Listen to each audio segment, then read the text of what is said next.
Irreverent, entertaining, cool. You're listening to LA Talk Radio.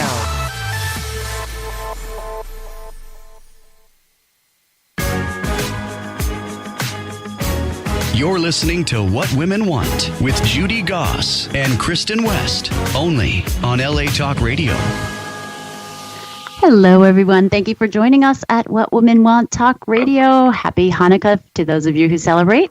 We currently have over 10,000 listeners a show, and I'm here with my co-host, Kristin West, and our show tonight is starting again and again. Whether you're driving home from work right now, or maybe sipping a glass of wine after a long day, or having coffee maybe, ready to start rocking out your side hustle maybe. For the evening, it doesn't matter. We are here with another fun show with conversation that feeds our mind and energizes our spirit, starting again and again. A shout out to one of our listeners, author Amy Lyle. Thank you for all the retweets and the posts and all that. Make sure to follow Amy Lyle at Amy Lyle. Okay, starting over again and again. You know, we've all started over many times, whether it's in relationships, careers, moving, finances. Some of it's good and some of it's bad, but hopefully we learn from all of our experiences. I always say that there are no mistakes if you learn from them. And our guests, sexy boss Heather Havenwood and professional bodybuilder and fitness nutrition guru Nikki Walter have been through their share of truly devastating experiences. You won't believe their stories. So I can't wait to hear how they not only powered through, but are teaching others now to do the same. What do you think, Kristin? I think both of these ladies have so much to offer on this topic, and it's a great topic for this time of year because we are approaching the new year very rapidly, and that is a time when many people stop and pause to reflect on what they may want to start fresh or start anew. So I'm so excited to listen to these two ladies tonight share their experience and hopefully catalyze some of us to be our best selves as well. Me too. And, you know, we've had a lot of excitement out there on social media about these two guests, so I'm excited as well. And listen, it's crunch time, people. Okay, the shopping is at the highest peak right now. And if you need a unique gift for that special someone, a mom, a daughter, a girlfriend, or perhaps a guy who's listening, Dune Jewelry is the original beach sand jewelry company, which creates experiential jewelry by capturing your most cherished memories with sand and natural elements from around the world. Handmade in the USA, Dune is the perfect time capsule for all of your travel adventures. Dune's Sand Bank offers thousands of sands and locations worldwide. Yes, they have a bank with sand in it. You also have the option to send your own memory. The idea is live for the moment and then take it with you. And there's still time to customize a piece for you and a friend before Christmas. So visit dunejewelry.com for more information. I have one. It's a beautiful necklace with sand from Belize in it. And before it gets tangled up with my other jewelry, I want to hang it on long stem. Now, long stem brand organizers are known for making the most highly rated wall or door mounted rack organizers that you can buy today. The unique and patented design to solve the problem that most women and men face every day, which is organizing and displaying their accessories. No more knots in those necklaces, ladies. Whether it's jewelry for women or belts, ties, keys, or phones for men, it's a great gift they'll use every day. So go to longstem.com. These great companies were both featured in the What Women Want Holiday Gift Guide this year. So very proud of them and happy that they're our sponsors. So my background comes from the fashion and publishing worlds. I was a high fashion model with Ford New York before becoming a magazine editor. And then after that, I went right back to the front of the camera as a TV host and regular contributor now on NBC and Fox. I founded the company What Women Want Networking 6 years ago, whatwomenwantnetworking.com, and we have several regional chapters spanning from coast to coast. I'm also a St. Martin's Press author and the mom of teenage twin girls. So if you want to meet me in person, my next public appearance will be at the Powerful Living Experience Conference in Orlando, Florida in January with David Bear. He's an up-and-coming Tony Robbins, so he's selling tickets actually 2 for 1 for the next day or two. I think it expires Friday. So you might want to check that out, powerfullivingexperience.com. Kristin, what's the scoop on your award-winning acting, producing, and screenwriting career? Well, it's an exciting time of year. It is in Hollywood. It is Hanukkah, and the holidays, and it's just a fun time to be here because everything is just lit up to the max. But beyond that, I do have 2 feature films in post. James Balsamo's The Lich, which is in post-production right now, and also Hell's Kitty, still in post, which are hopefully coming out at the beginning of the new year. Hopefully I've been a good girl and they'll come out right at the beginning of the new year.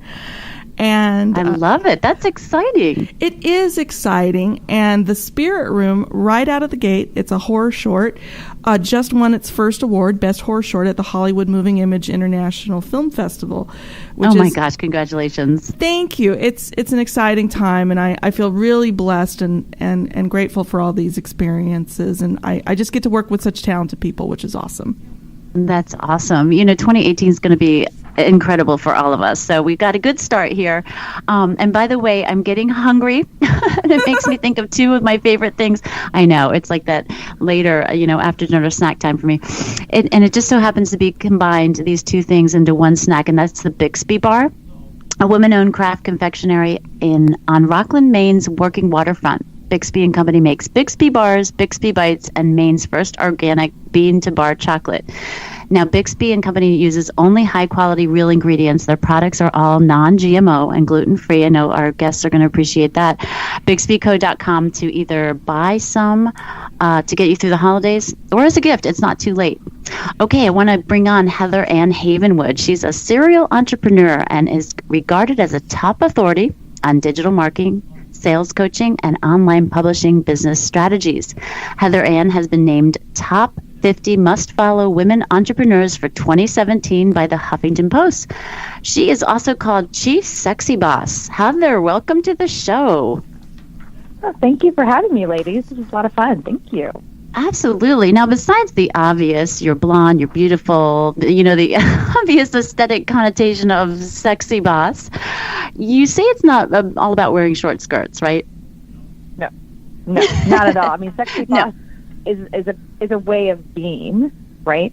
Okay. So what it means to me is, and what it means to what I want to kind of portray for the women, is there's 2 parts. The sexy part is owning who you are as a woman and owning who you are as a feminine being.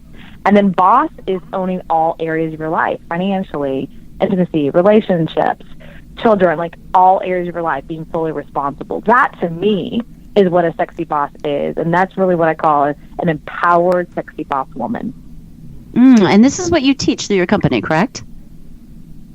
Correct. I really actually teach online marketing. My goal in life is to actually help as many women as I possibly can be self-sufficient on themselves and their businesses. What I find is, and there's actually a study about this, the Hunger Project, that women are the most underutilized resource on the planet, that if we empowered them, the world would alter. So what that means is if we have a solo business or a small business that we can actually self-sufficient ourselves in, we automatically give. We automatically help our children, help our in-laws, help our elderly parents. We just automatically do that. No one has to tell us to do that. And so part of the Sexy Boss mission is empowering more and more women to start online companies. So I really work with women who want to start or already have an online business and how to take that to the next level in their marketing. Well, that is a giant mission that you have there, Sexy Boss. Now, let me understand this correctly. So you think we're underutilized because we're insecure? Naturally? No. Tell me. No, not at all. Let me give you the background of this. There's a book called Soul of Money, and it was written by the Hunger Project. And the Hunger Project's goal was to end world hunger. So they asked the question, what's the number one underutilized resource on the planet that if we altered that, it would change the world? And it's not water, it's not oil, it's not food, it was women. It's actually what started microloans. That if you could empower one woman in a third world country just to help them start a business, they actually automatically helped 20 other people, their kids, their in-laws, all of that. They automatically be able to eat. I mean, that's kind of what happened. So they said, okay, if we can increase microloans and empower more women to start their own companies, basically create commerce, then we change the world. But it's also here in the United States. There's men and women, there's women all over the world, and all over, I know people personally, that are in relationships, and the reason they don't leave is because they're not self-sufficient financially. Mm-hmm. And so if we can empower women on every level, financially, energetically, body, we can empower them, we will change the world. And do you feel that was part of your problem? Now, you've been through some devastating, Yes. really devastating in the past, things that people did to you, your bankruptcy. Do you think that happened to you because you hadn't learned yet how to be empowered? Let's go back with what happened to you, and then talk about why you think that happened. No. Yeah, so, what happened is I've been in the information marketing industry since 2001, and in 2005, I built my first company from $0 to $1 million in 1 year, and that was with a business partner. So his job was to be what I call the face of the company, right, to be out there and speaking and actually be the one who's teaching the information. My job was I built everything in the background, and I know women listening understand this. How many times women who are building the business and the man takes all the credit? Happens all the time. Oh, so, yeah. Happened to me. I was city partners, and so one of my biggest mistake was, it's called don't be in business with a lawyer and get your own lawyer. So I came home one day, and everything was gone. Bank accounts were emptied. All the merchant accounts were turned off. He stole everything. And he has that business to this day. It's a multi-million-dollar business that I built. You're but it kidding. didn't happen just once. It happened Now, twice. this wasn't a relationship. It was a business-only relationship, right? Or business. Correct. It was only business. This was not my husband. This was a man that I went into business with strictly on business. I remember being at an event recently, and this woman was a CPA, and she said, I've been a CPA for 20 years, and out of the hundreds and hundreds of businesses that I've worked with, 90% of them are owned by men. And of the 90% that are owned by men, they're all empowered by women. Basically, women are the engines, and the men take all the credit. She's like, I'm tired of that. And I understand that. So part of the process for me was learning to stand up and say, no, it's my business. You can get 20% maybe. I built it. And that's the challenge with women, I think, today, is we don't stand up for. We go, of course, I do have to work, you do have to work. No, I built it. So I think part of the challenge is that we as women don't see our value. Heather, you're singing that's my song. That's the biggest challenge. Oh my God, Heather, you're singing every note of my song. First of all, it's Kristin. I'm a big fan of microloans. I've read the research that you're talking about, and women don't only make decisions that empower themselves. When they are given something that is empowering, like you said, they empower others around you. And if they automatically do. Right. And if anyone's interested in that more, go to kiva.org. But another thing, yeah, absolutely. Another thing that you said that is so right is a lot of times you're in the situation where the man is the face of the business, and then you're scurrying around in the background trying to keep it together and trying to, kind of mother this business along. I think sometimes our mothering instinct gets exploited because of that. And what I wanted to ask you, after having this devastation of someone literally stealing everything you built out from under you, what was the hardest part of starting over? I mean, that must have been awful. It was awful. The thing that the hardest part was I didn't have a backup plan. I didn't have a daddy warbucks. I didn't have a husband. I didn't have a dad that I could go to and say, can I just have some money? Or as a millennial, I didn't have like a basement place I can hang out. Like, I didn't have any of that, right? So my house was in foreclosure within 3 months. It was 2006. Everything went under. It was backwards in 2006 and 2007 in Florida, if you understand what was going on then. And then on top of that, he left me with all the debt of the company, and I had to completely wipe out a bankruptcy within a year. So I really had to look at who am I? It was more about what am I doing? Who am I? Maybe I made a mistake being an entrepreneur. Who am I? Maybe I should just go become a waitress somewhere. I did try that for 2 months. I'm not very good at that, by the way. But I did try to let's just crawl in a hole. I mean, I did. I lived on the island for 2 years. I didn't do anything because I didn't know what to do. I just kind of crawled into a hole. And what I really got was I'm sitting on the beach in Marco Island, actually, on a friend's couch, looking at a friend's couch, had no credit, no credit card, no bank account, nothing.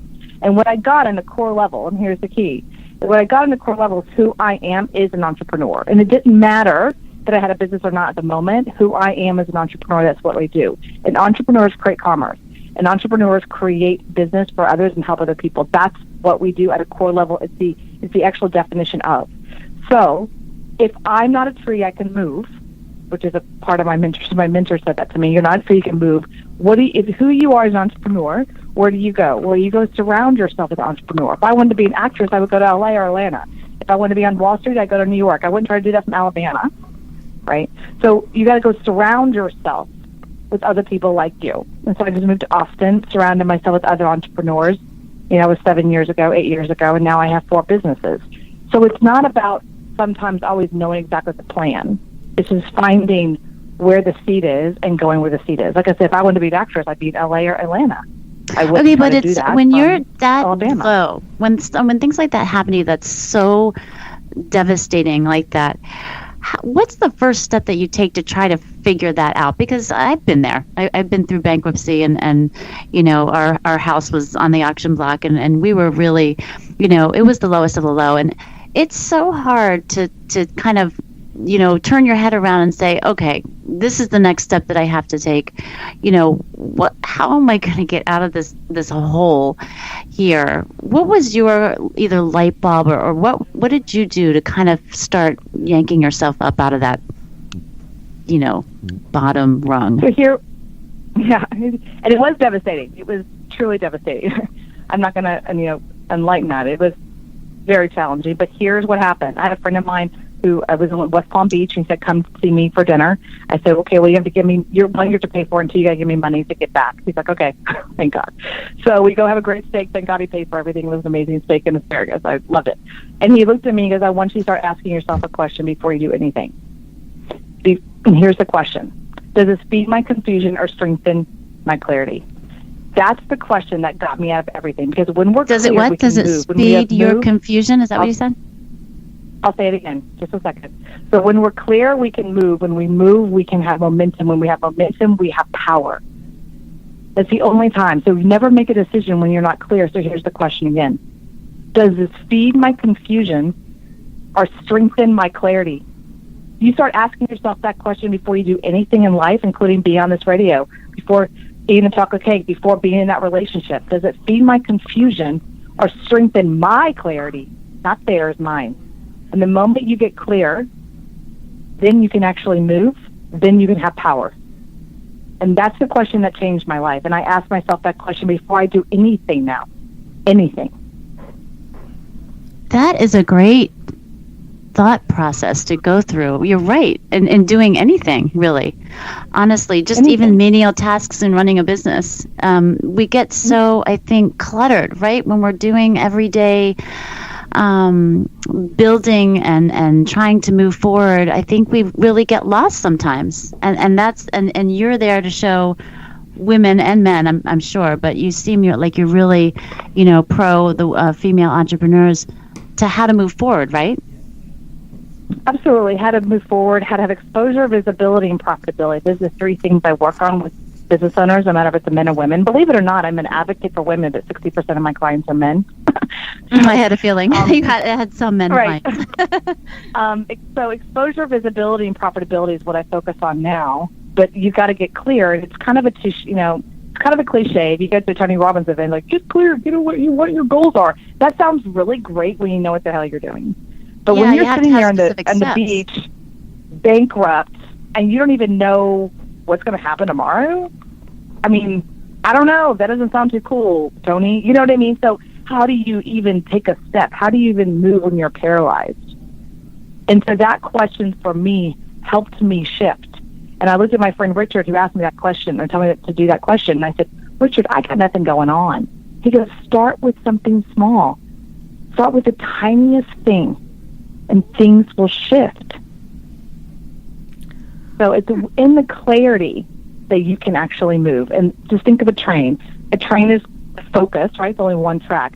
Then you move, then you get momentum, then you have power. Then you're unstoppable. But it's only in clarity that you could actually ever get to power and momentum. Tell me So about that's your what book. changed my life, is that specific question. I'd love to hear about your book. Sexy Boss, how female entrepreneurs are beating the big boys while changing the rule book for money, success, and sex. Eating the I big love boys. sex on here.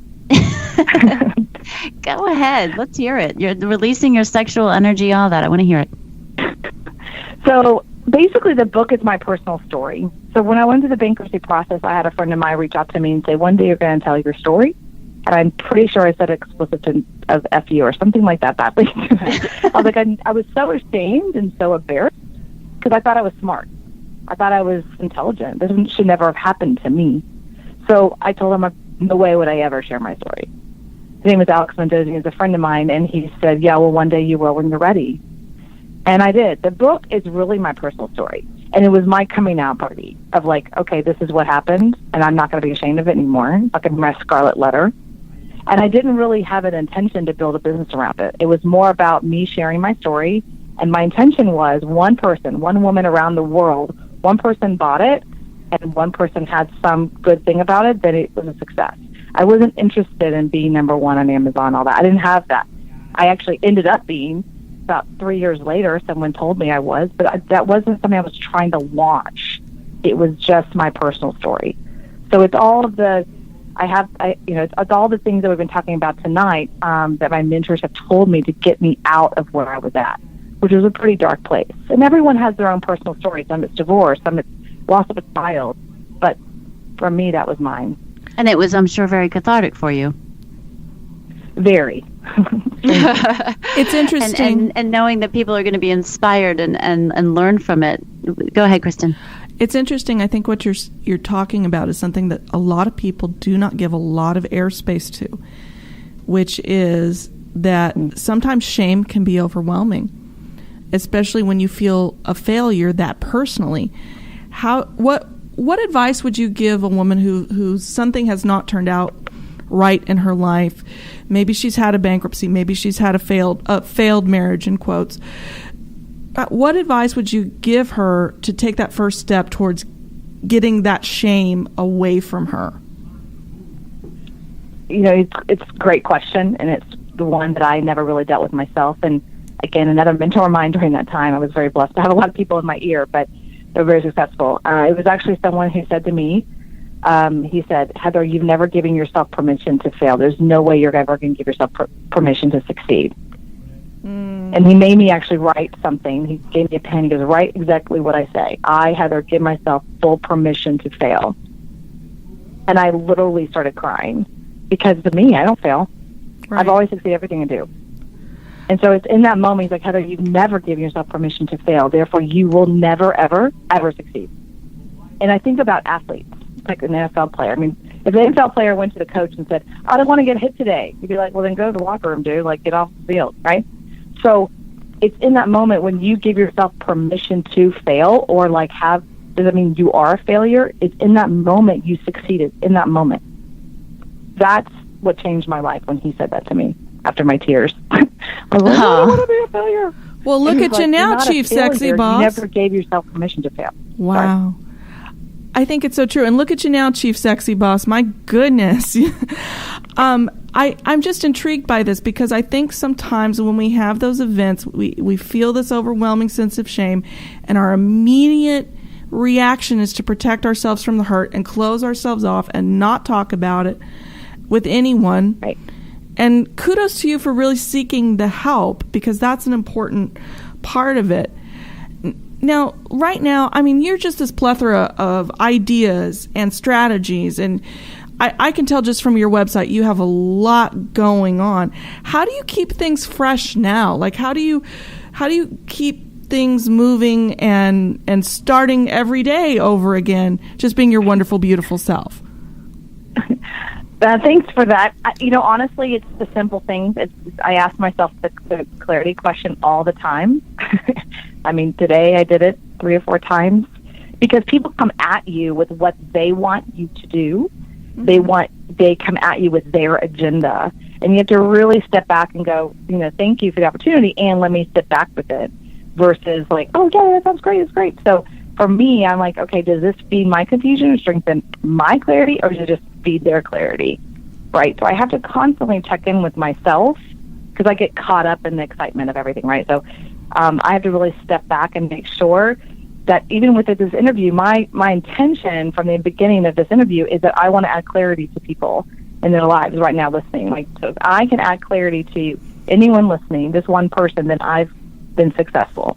Right. So Oh, it's I'm about sure. adding clarity. A lot of the people listening, including me. I mean, the things that you're telling us to do and the questions to ask ourselves is very clear and very direct, and it's just, it's very enlightening. I appreciate you coming on the show, and you're just, so full, like Kristin said, of all of this wisdom, and especially since you've been through it yourself. When somebody's coaching you, you want to know that they've been through, maybe something similar or maybe the same thing that you have been. So that's a great thing to have. Absolutely.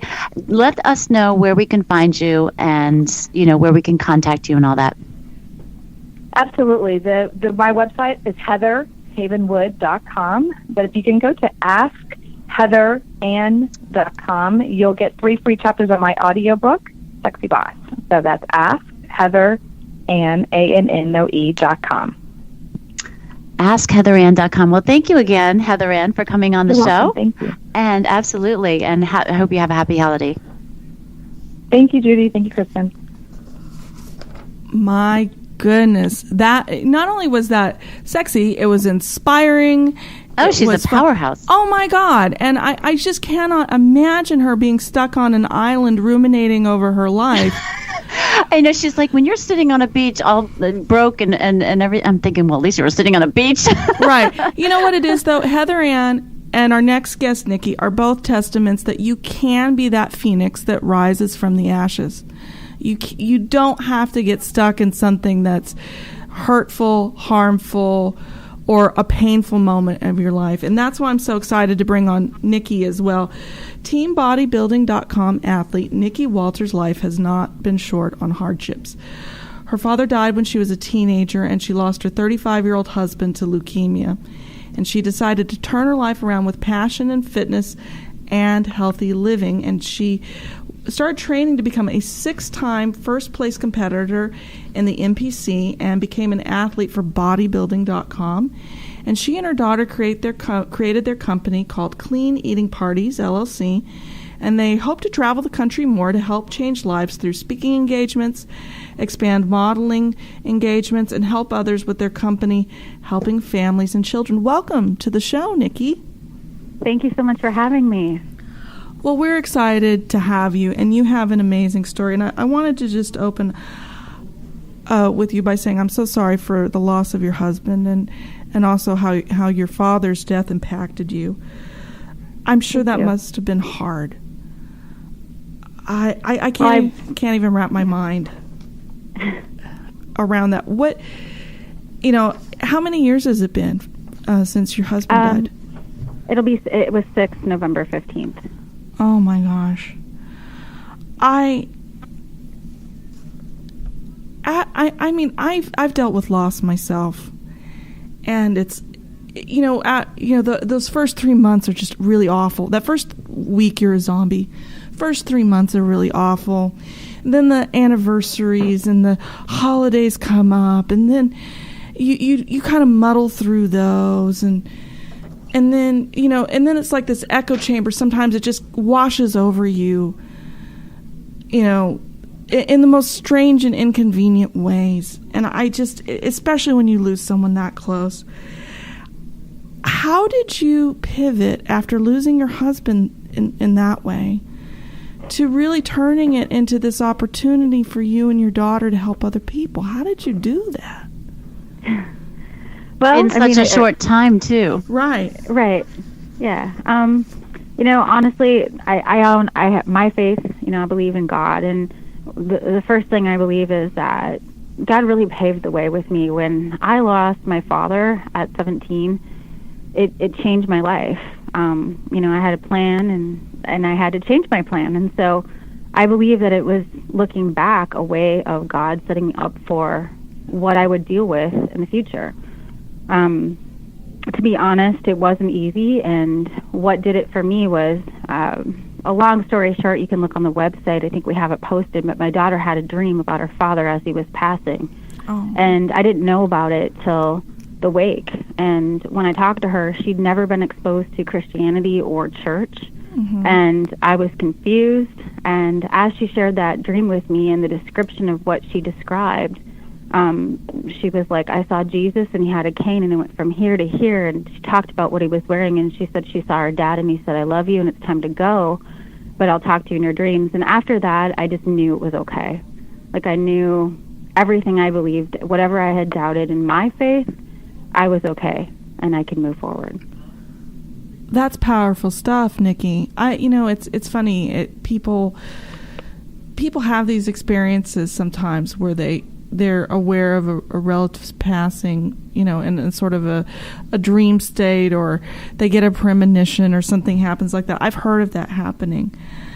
Now, after that, you had a bucket list you started. What was on that bucket list? My former career was in Chamber of Commerce work. I was in networking and community development for 11 years, and I was always a bucket list person. And, after you watch somebody just take their last breath, it just changes you. And not only was I scared, but I was forced to make decisions as I was codependent my entire life. I met my husband when I was 19, and my first career right out of college, I had bosses who mentored me, and I just wanted to please them, and so I was forced to make decisions on my own. And after I started to figure out that I could do that, and that the decisions I made as a person are okay, and it's okay to mess up, and it's okay to be who you are, I really just kind of went with it, Wow. Well, thank goodness you started that bucket list, because that started you and Addison on this path to a much healthier lifestyle. What was the biggest change you had to make to become the world-renowned bodybuilder that you are today? What were you doing before, and what did you have to change? Well, fitness has always been a part of my life. I was a group fitness instructor. I felt like I gave part of that up before I got married. That was what I went to school for. That was my degree. So, again, here it comes back to find me. And when my husband got sick, I didn't know this, but after he was diagnosed, I found out that both of his parents had a form of cancer. Both of his grandparents on both sides of the family had a form of cancer. And at that point, we had one child, my only child, and I know genetics play sometimes a big role in our fate, and at that point I was just determined as a parent. The only thing I can do as a mom right now to my only child is to take a look at her diet. And so I just talked to her one night about doing this bodybuilding thing. It was something on my bucket list that I always wanted to do, and I just said, hey, Addison, what do you think? I might want to do this bodybuilding thing. And she just looked at me. She was 5 years old, and she just said, Mom, as long as you win a trophy, it's okay with me. And I was like, wow, okay. Well, you got some high standards there. Addison doesn't pull any punches. She wants a champion out of you, but you rose to the occasion. How long did it really take you to? Did you get a trophy the first time out, or did you have to build up to it? No pun intended. No, the first time out, it was an insane day. I never walked into a bodybuilding competition. I didn't understand the process of it. And, I wanted to involve her as much as I could, because my biggest fear was for me to commit myself 100% to something and have her, resent that, because it's a different focus. And so I included her in every aspect of it. As far as the training module goes and my diet, I would tell her what I'm not allowed to have. And if you ever want to stick to a diet, tell kids, because kids, they will remind you if you have kids, right? And she would put sticky notes on the gum. She would remind me. She would threaten to call my coach. And so the more I got her involved, the more fun. No, the more I got her involved, the more it become a thing for us. And I walked into my first competition. I won 6 titles. I'm undefeated in the upper Midwest. I'll never be able to do that again, because I'm no longer a new person. But that same day, I was actually in the finals for the TV show Big Brother, who happened to be interviewing in Fargo. And I had gone and done that. So that day was just absolutely insane. But in the end, it turned out to be a pretty good day. Well, I guess so. Congratulations. My gosh. Thank you. Nuts. And by the way, we're going to hear from Addison. I'm very excited in just a few minutes.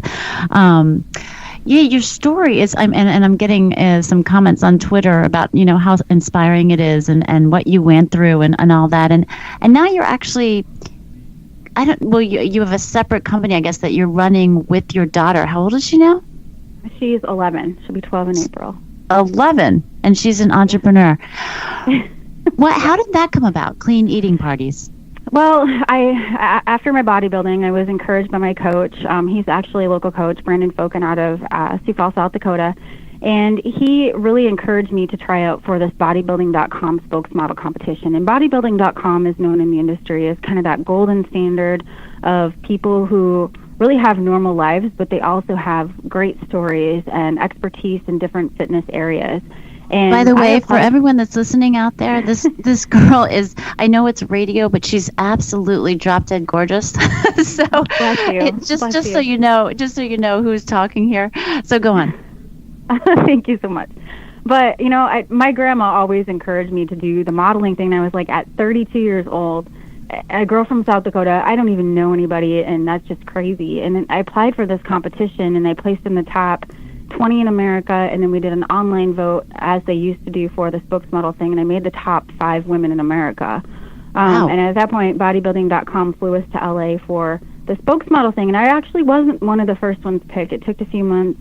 They added me to the team about 3 months after the competition, and from there, what I really liked about them was that they took value to who I was as a person, working a full-time career, as well as making it a lifestyle of being a mom. And so, I don't own a gym. I do train. I teach group fitness. But in the end, ultimately, I have a life, and that's what it's about. It's about making it work as a person.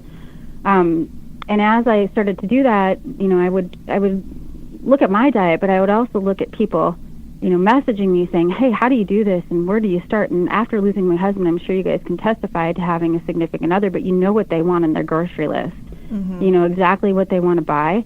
And after that, I didn't know what to make, and I didn't know how to shop. And my husband was my polar opposite. He ate Funyuns and hot dishes. And I started to think about the families, and people would reach out to me and just say, hey, why don't you do this? And so I created this opportunity, and I was thinking, our biggest advocates are our closest friends, and our biggest support system is our friends. And when we socialize, who do we hang out with? Our closest friends. So I started working with a group of women locally, just saying, hey, come over to my house. I want to experiment with this. And I created a challenge and a company out of this, basically helping families, because parents don't know where to start. Maybe they start with their own diet, but the kids are eating frozen lasagna and spaghetti, and they don't know how. Or maybe the average parent thinks their child is active, but what's active versus what's really active could play a huge role in child obesity. And then on top of that, one day after the parties, Addie just came up to me and said, Mom, I want to help you like you help people. And we kind of created her little business with that. Is she there? Let's get her on the phone. Oh, let's get her on the phone. Get her ready. Hello? Addison, I don't think I've ever met a younger business owner in my life. I've lived a long time, girlfriend. What is the most fun part of being involved in your own business? Besides, of course, working with your mom. It looks pretty fun with all those videos you guys have.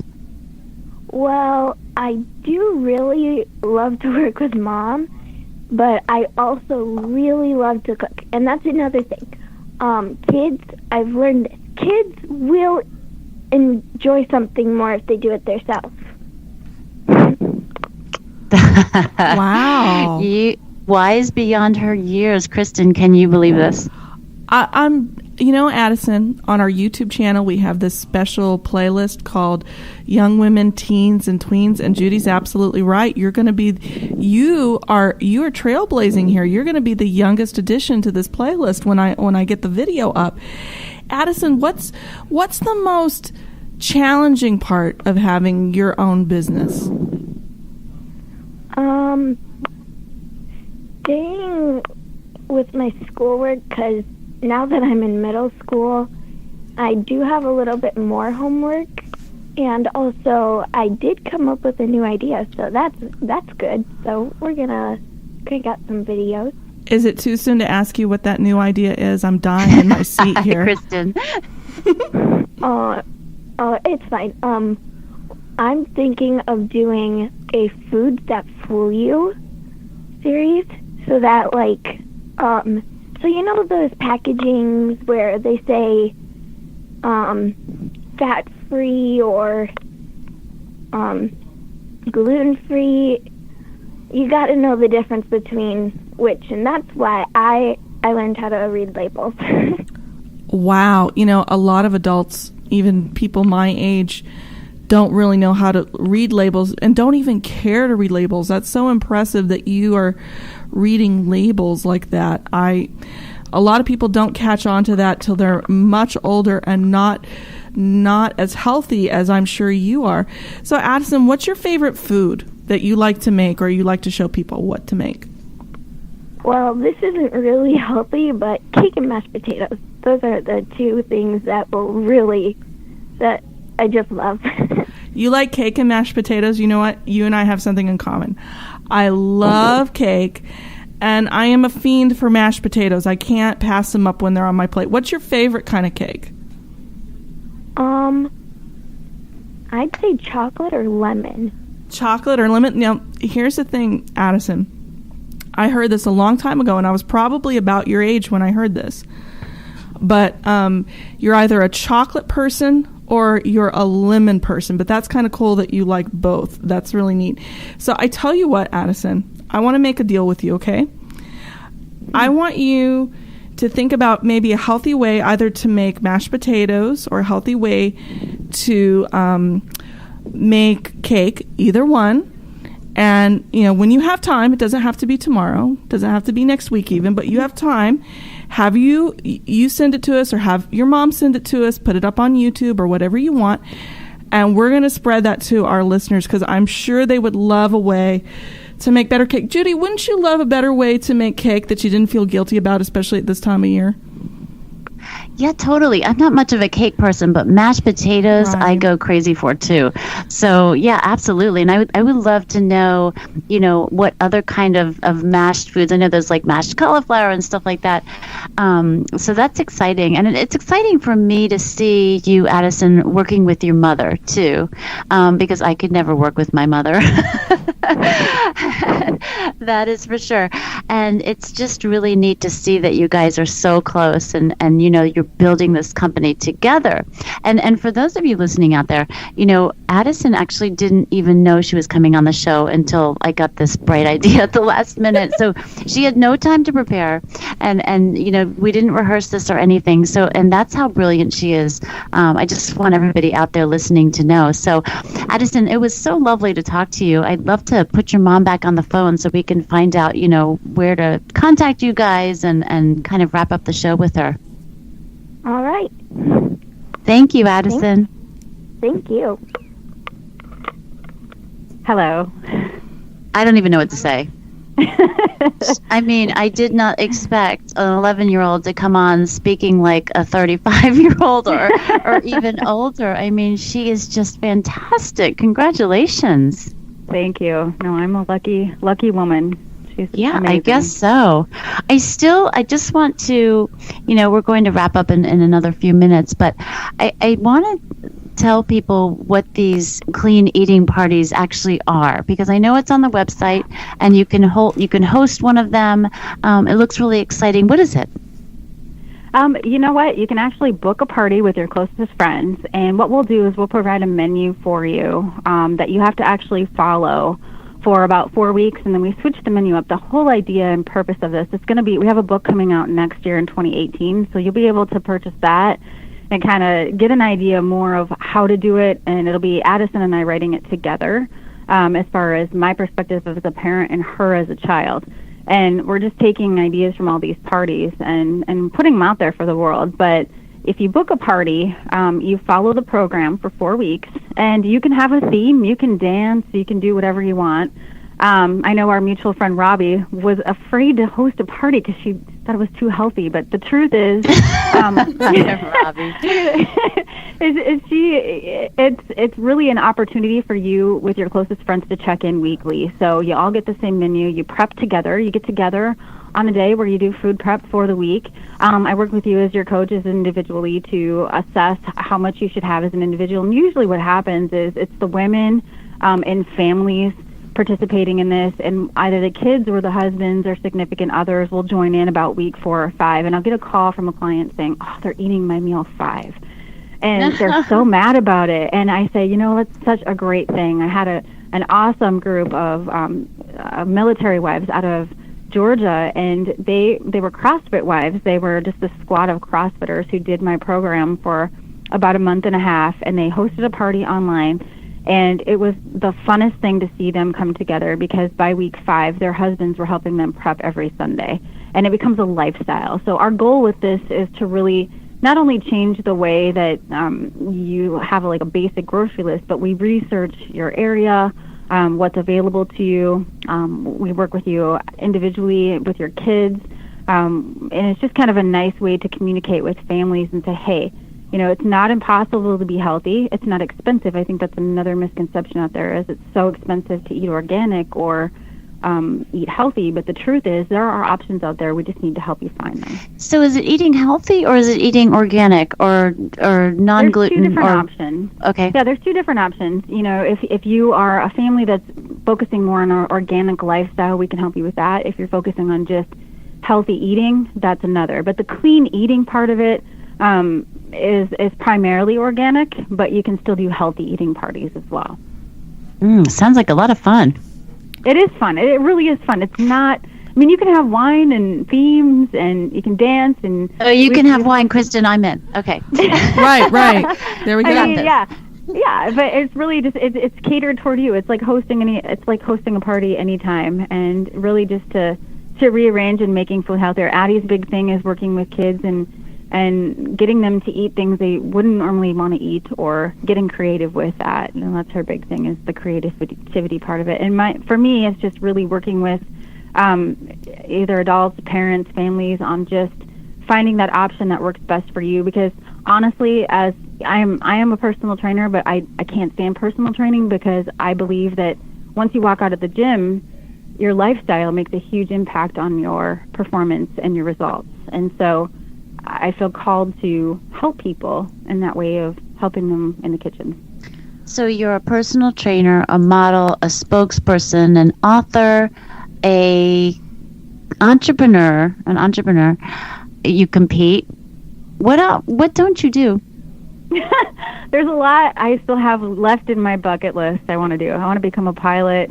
I work full-time. I have a full-time career right now, so if things go well, and life always finds me. Every time I feel like I'm about done with this fitness thing, something else finds me, and another path finds me. What are you working full-time? You're doing personal training? No, actually, I work a full-time job for a dental manufacturer. So I travel 3 days a week for work. Oh, wow. Yeah. Well, you know what? I work full-time. What I want you to do, I made a little deal with Addie, if you didn't hear me before. So Addie's got to make a video about making a cake or making some mashed potatoes, and we're going to get that out there. But here's the thing. I want you to play back the episode for Addie. You can get it on iTunes or LA Talk Radio. So Addie, if you're listening later, I know you're going to be listening probably tomorrow. Your mom really wants to be a pilot, Addie. So I want you to get her on this, because she would be the best pilot ever. That's all I have to say. So make Addie make you into a pilot, Nikki, because you will get it done. It sounds like Addie is very determined. Oh, yes. No, that's my retirement plan. I want to have my own license so I can fly to see her when she's doing her thing in the world. Well, yeah, she's your co-pilot, right? No pun intended. Absolutely. Well, that's awesome. Well, good for you. Congratulations on all your successes, and especially for, being such an incredible mentor to your daughter. That's the magic, really, in this whole conversation, is that not only are you so successful, but you have that relationship too. So that is just really amazing. Where can we get a hold of you? What would you like to, announce your next project, or where would you like people to go? You can visit NikkiWalter.com, and stay tuned. We're hoping to launch our book fall of 2018 in New York City. So hopefully you guys will all join us there. Oh, yeah, I'll be there. We're looking. It's going to be a work in progress. It's going to be a ton of work, but it's going to be totally worth it. We're very excited Mom, you're about giving that. her more homework. What are you thinking? I know. She said that, but I did bribe her with an allowance, so hopefully that'll little steer things clear over spring break and her Christmas vacation in the next few weeks. And a little more cake and mashed potatoes won't hurt either. Right? So go to NikkiWalter.com. It's NIKKI Walter.com. And thank you so much for coming on the show and sharing and being so candid and sharing your beautiful daughter with us. Thank you for the opportunity. Appreciate it. Absolutely. It's our pleasure. And everyone else, remember to subscribe to us on YouTube, our new YouTube channel. Don't miss one show. Next week, we have another incredible show with Allison Reed, the talented inventor of freeze frames, and Stacy Francis of Francis Financial. Both are highly regarded entrepreneurs in their industries. Go to whatwomenwantradio.com for more information, and we will be on the air with you next week. Good night. You're listening to What Women Want with Judy Goss and Kristin West, only on LA Talk Radio.